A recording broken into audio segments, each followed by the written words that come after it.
안녕하십니까. 창세기 연구 4강을 함께 하겠습니다. 오늘 4강에 함께 하시는 여러분을 주님의 이름으로 사랑하고 축복합니다. 오늘 주제는 가인과 아벨입니다.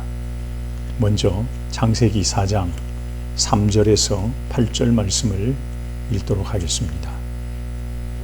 세월이 지난 후에 가인은 땅의 소산으로 제물을 삼아 여호와께 드렸고, 아벨은 자기도 양의 첫 새끼와 그 기름으로 드렸더니 여호와께서 아벨과 그의 제물은 받으셨으나 가인과 그의 제물은 받지 아니하신지라.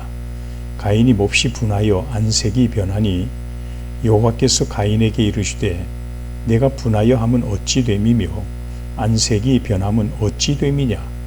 네가 선을 행하면 어찌 낯을 들지 못하겠느냐. 선을 행하지 아니하면 죄가 문에 엎드려 있느니라. 죄가 너를 원하나 너는 죄를 다스릴지니라.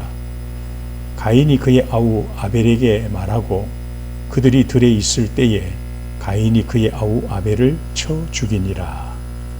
아멘. 창세기 4장은 3장에서 시작된 죄가 팽창되고 있는 모습이 잘 드러나고 있습니다. 아담에 의하여 하나님과의 언약 파기로 축복의 동산인 에덴에서 추방된 후에 점점 죄는 심각해지기 시작했다라는 것입니다.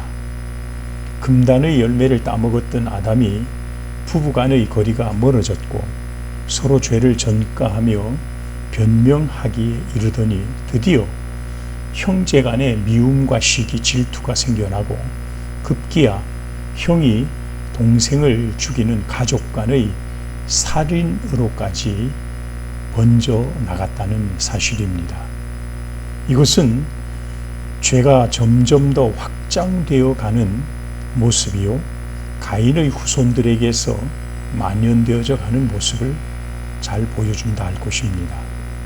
우리는 오늘 이 가인과 아벨의 제사 부분에서 먼저 첫째로 죄의 확장성을 기억해 볼 필요가 있습니다.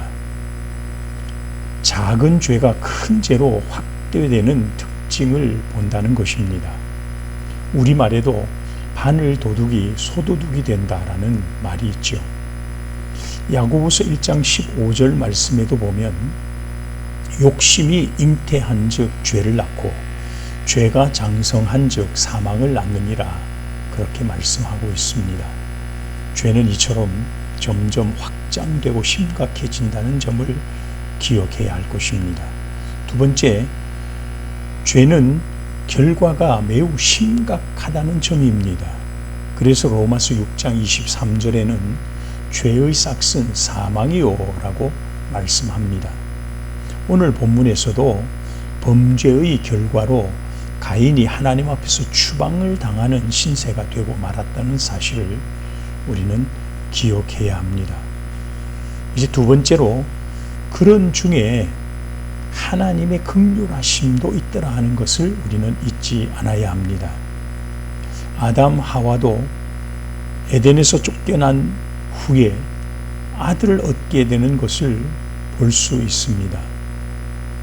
그 아들 이름을 가인 그랬는데 히브리 말로 가인은 득남하였다, 야 아들을 얻었다, 그 말입니다. 그래서 저는 이 가인 이 말을 야 아들이로다 그렇게 의역해서 번역을 하기도 합니다. 두 번째, 하나님의 긍휼하심은 가인에게도 나타납니다. 동생을 죽인 자로 쫓겨나게 되지만 그에게 죽음을 면할 수 있게 하는 표를 하나님이 주셨다는 사실을 볼 수 있습니다.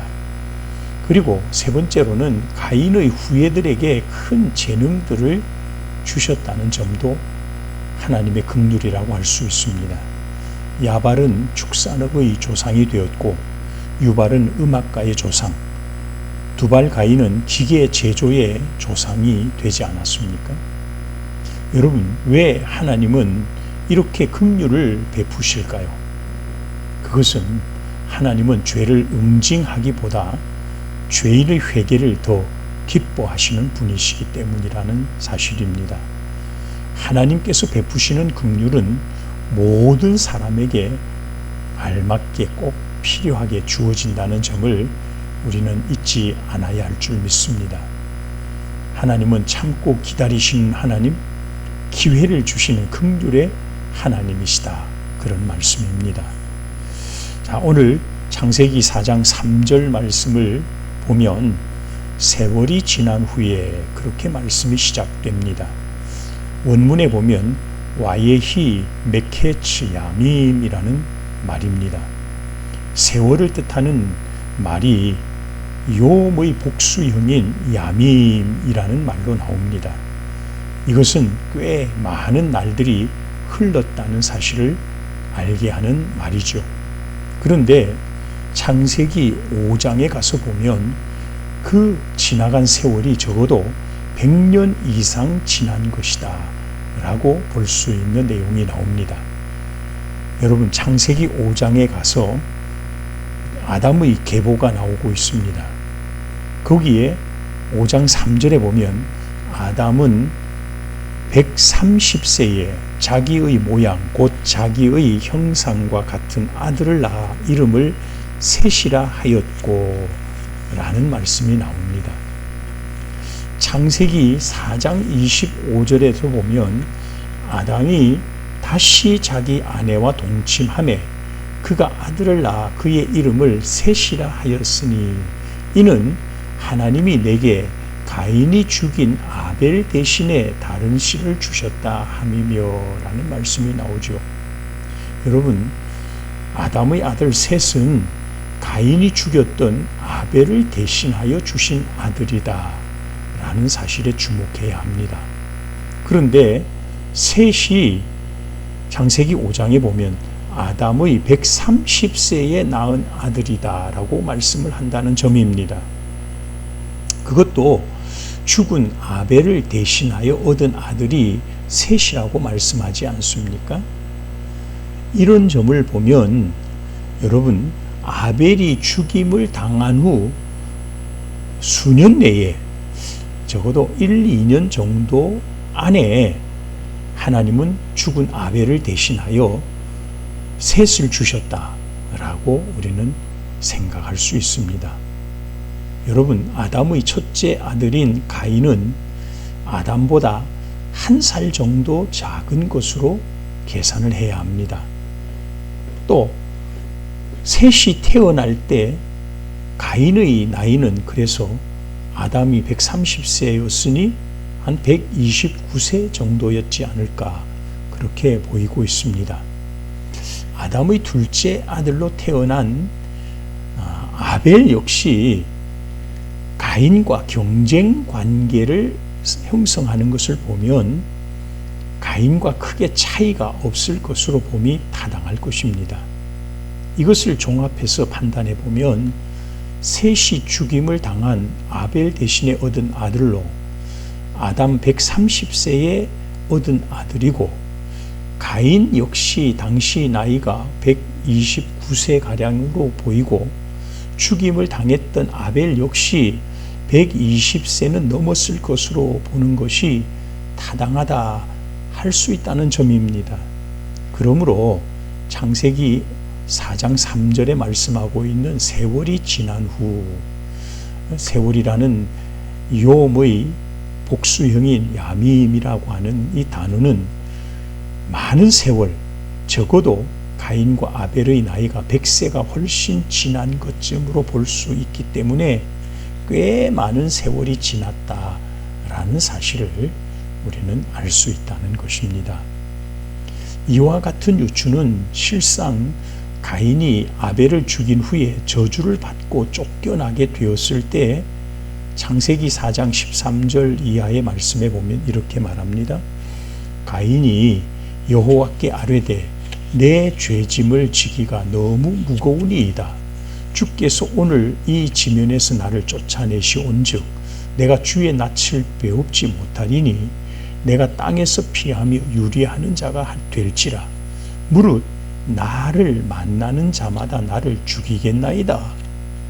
여호와께서 그에게 이르시되 그렇지 아니하다. 가인을 죽이는 자는 벌을 7배나 받으리라 하시고 가인에게 표를 주사 그를 만나는 모든 사람에게서 죽임을 면하게 하시니라 라고 말씀을 하고 있습니다. 근데 여기서 가인이 두려워하고 만나는 사람들이 나를 죽이겠다라고 두려워했던 말을 볼 수 있지 않습니까? 그때 가인이 만나기를 두려워했던 사람들이 누구일까요? 그것은 아마도 아벨의 죽음을 몹시 안타까워하며 가인에게 복수를 하고자 했던 사람들이 아닌가 그렇게 볼 수 있지 않습니까? 이 사람들의 정체는 아마도 아벨의 직계 자손들이거나 아벨을 좋아했던 다른 여러 형제들 중에 있었던 사람들이라 그렇게 볼 수 있다는 사실입니다. 이런 점들은 창세기 5장 연구 시간에 조금 더 보충하여 말씀을 드리려고 합니다. 세 번째, 오늘 말씀의 가장 중요한 주제입니다. 연락되는 제사가 있고 외면당하는 제사도 있다라는 사실, 그것이 가인과 아벨의 제사의 특성이라고 말씀드릴 수가 있습니다.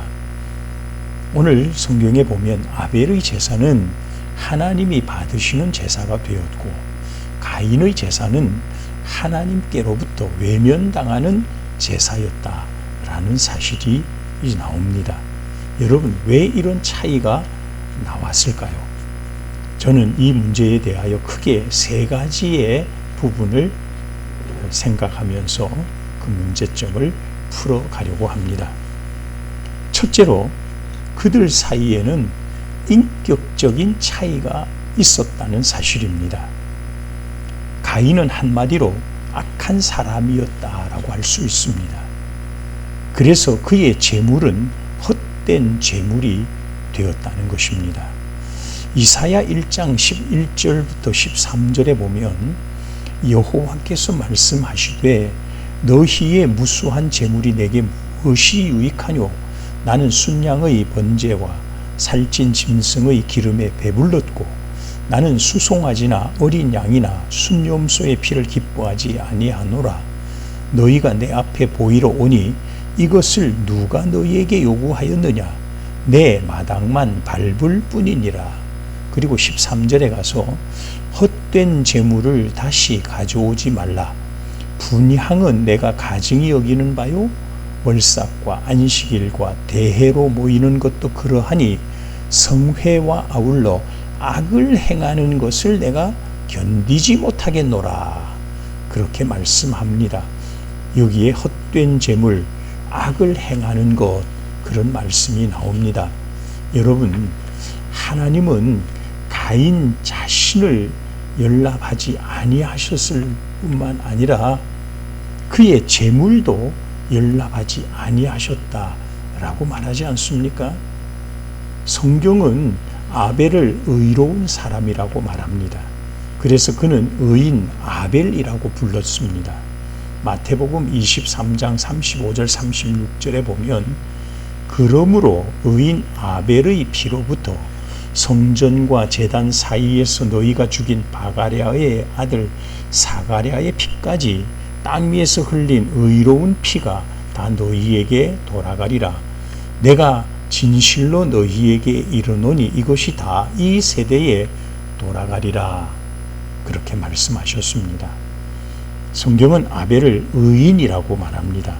마음이 곧고 그의 생활이 경건하였다, 그 말이겠습니다. 하나님은 그를 거룩한 사람으로서 연락하셨다는 사실입니다. 그의 재물을 거룩한 재물로 연락했다, 그 말입니다. 그에 반하여 가인은 의인이 아닙니다. 악한 사람이라는 것이죠. 그의 재물 역시 헛된 재물이 되었다, 그 말이 아니겠습니까? 두 번째 차이점은 그들이 가져온 재물의 차이가 있었습니다. 성경에는 아벨의 것이 가인의 것보다 더 나은 제사를 드렸다, 히브리서 11장 4절에서 명백히 언급을 하고 있습니다. 아벨의 것은 제사의 성격에서나 제물의 질에 있어서 더 나았다, 그런 말로 해석할 수가 있는 것입니다. 가인은 땅의 소산 중에서 구별하지 않고 그냥 일부를, 다른 말로 말하면 곧 성의가 없는 것을 가져왔다 할 수 있고, 그러나 아벨은 제물을 선택하는 데 있어서 신중하게 하였다라는 사실을 우리는 기억해야 합니다. 아벨은 절른 말이나 깡마른 것이나 찌꺼기를 제물로 선택하지 아니하였습니다. 양의 첫 새끼, 곧 그에게 있는 것 중에 가장 좋은 것, 그리고 그 기름으로라는 것은 최고의 것들 중에서도 가장 귀한 것으로 제물을 삼아 드렸다, 그런 의미가 있습니다.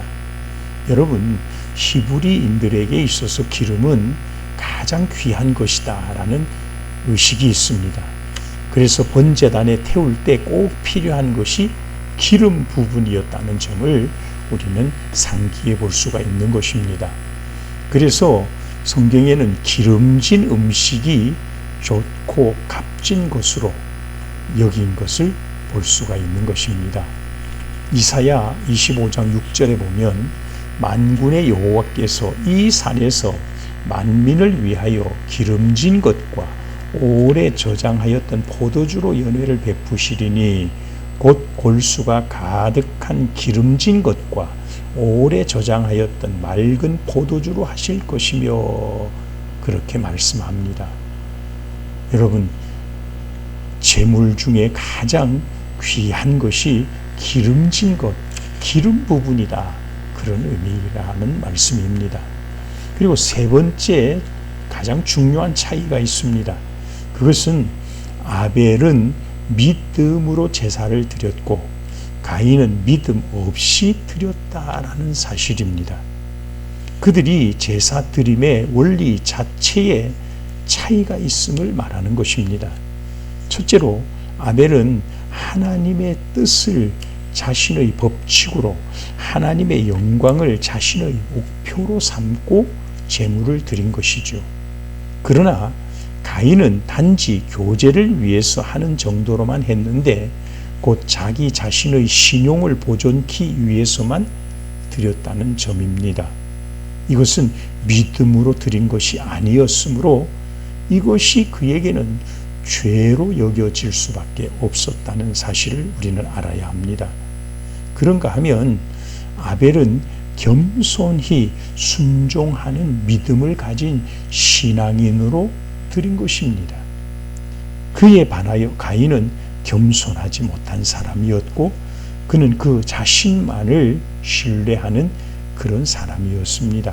한마디로 하나님의 말씀을 무시한 처사라, 그렇게 말씀드릴 수가 있습니다.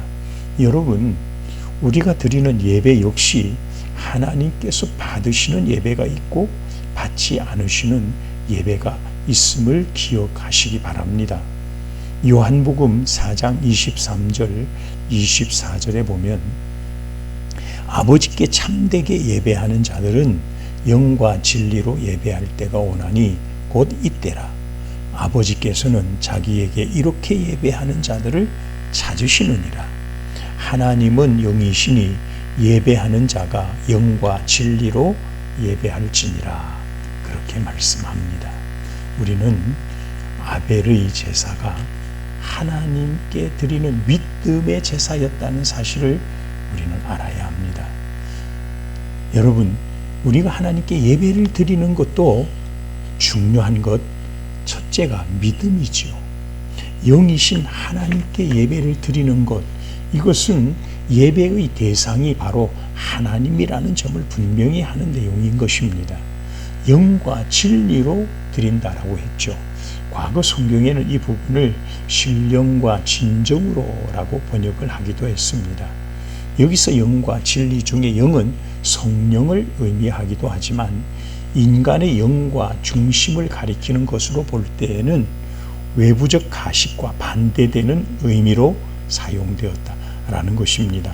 그래서 예배를 드릴 때에는 온 몸과 마음을 다하는 정성이 필요했음을 강조한 것이다 라고 할 수 있습니다.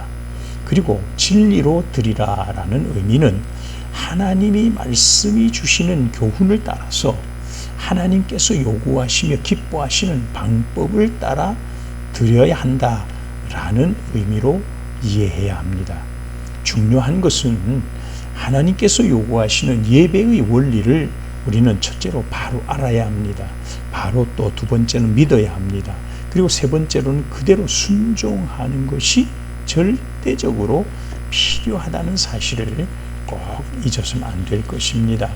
여러분, 가인이 드린 제사의 잘못된 점을 보면 앞서 말씀드린 대로 첫째로 가인은 의롭지도 않았지요. 두 번째, 제물을 드림에 진정성도 없었습니다.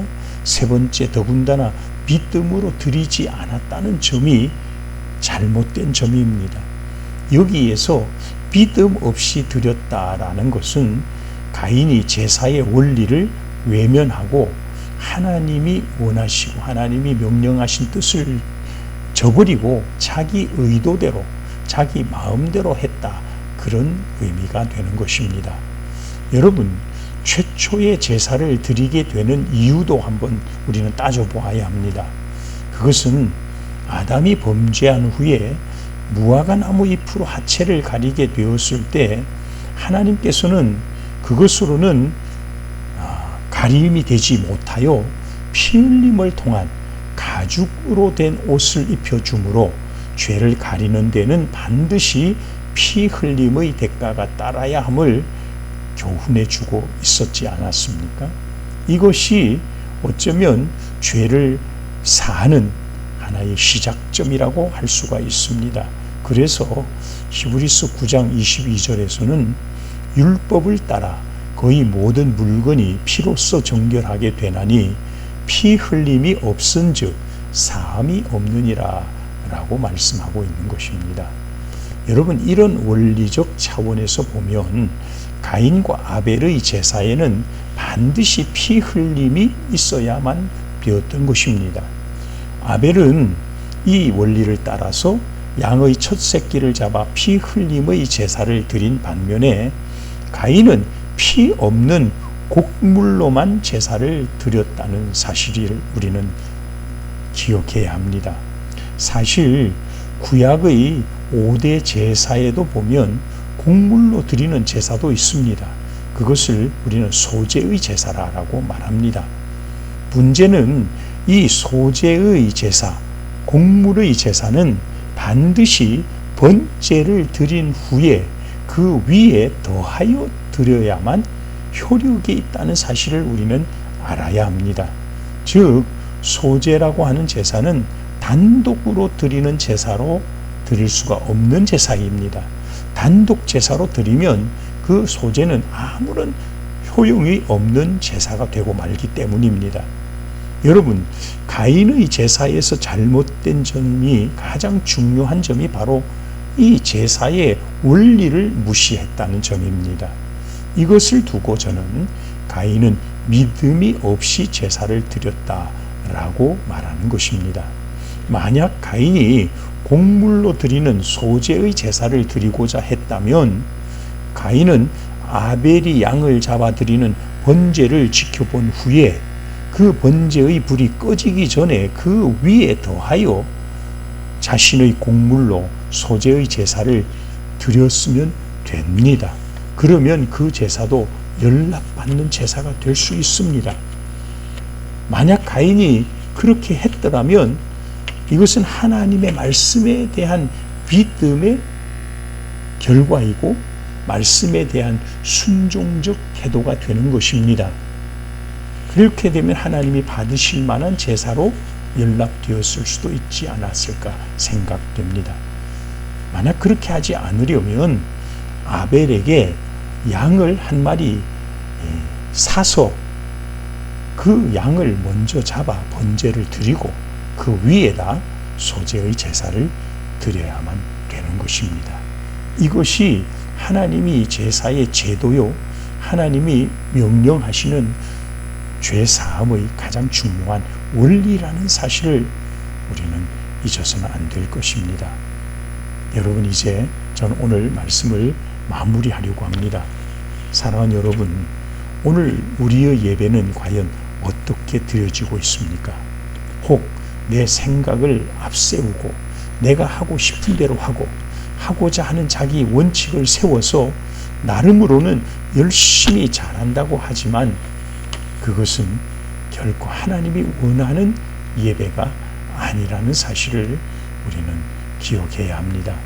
사실 우리가 드리는 오늘의 예배는 내가 하고 싶어서 내가 할 수 있는 모양으로 내 열심을 다하여 드리는 것, 이것이 중요한 것이 결코 아니라는 사실입니다. 그렇게 드리는 예배라는 이름 속에는 대부분 자기를 위한 예배가 드려진다는 사실입니다.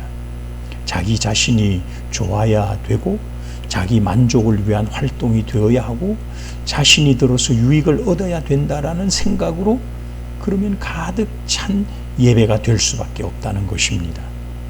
이런 예배를 우리는 참된 예배라고 할 수 없습니다. 이 사실을 분명히 기억해야 할 줄로 믿습니다. 예배에서 그 주체는 영이신 하나님이 되어야 합니다. 교회의 머리이시오 주인이신 우리 주님을 기쁘시게 하는 일이 예배라는 사실을 꼭 기억하시기를 축복합니다. 우리말 국어 사전에 예배에 대하여 이렇게 정의를 합니다.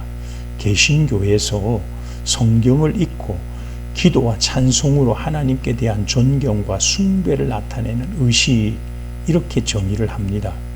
영어에서는요, 예배를 두 가지 단어를 쓰는데 첫째는 worship, 경배라는 단어를 쓰고요. 두 번째는 service, 섬김이라는 단어를 가지고 표현하고 있다는 점을 우리는 알 수 있습니다. 여러분, 예배는요, 존귀하신 하나님께 대한 경배입니다. 최고의 섬김으로 주를 높이는 일임을 기억해야 합니다. 자꾸만 내가 예배의 중심이 되려고 한다든지 내 자신이 영광을 받고 기쁨을 얻어야 된다고 생각하거나 내가 은혜 받아야 그게 좋은 예배다라고 생각하는 것, 이런 생각에서 벗어날 수 있기를 축복합니다. 우리는 예배를 드릴 때 어떻게 하면 내가 하나님께 최고의 영광을 돌릴 수 있을까? 내가 드리는 예배를 하나님이 받으시고 얼마나 기뻐하실까? 내가 드리는 예배가 과연 하나님이 원하시는 뜻에 일치하고 있을까? 여러분, 이런 점을 먼저 생각하는 것이 진정한 예배자의 바른 자세라 할 수가 있는 것입니다. 오늘 우리 모두 본문에 나오는 아벨의 제사와 같이 하나님께서 열람하시고 기뻐하시는 가장 귀한 예배를 드리는 그런 성도들이 되실 수 있기를 주님의 이름으로 간절히 축복합니다. 감사합니다. 오늘 출석 확인은 가인이 드린 제사가 소재의 제사라고 했지 않습니까? 그런데 왜 가인의 제사가 연락되지 못했을까? 가장 중요한 것을 저는 믿음으로 드리지 않았다라고 했고 하나님이 원하시는 뜻을 따르지 않았다라고 했지 않습니까?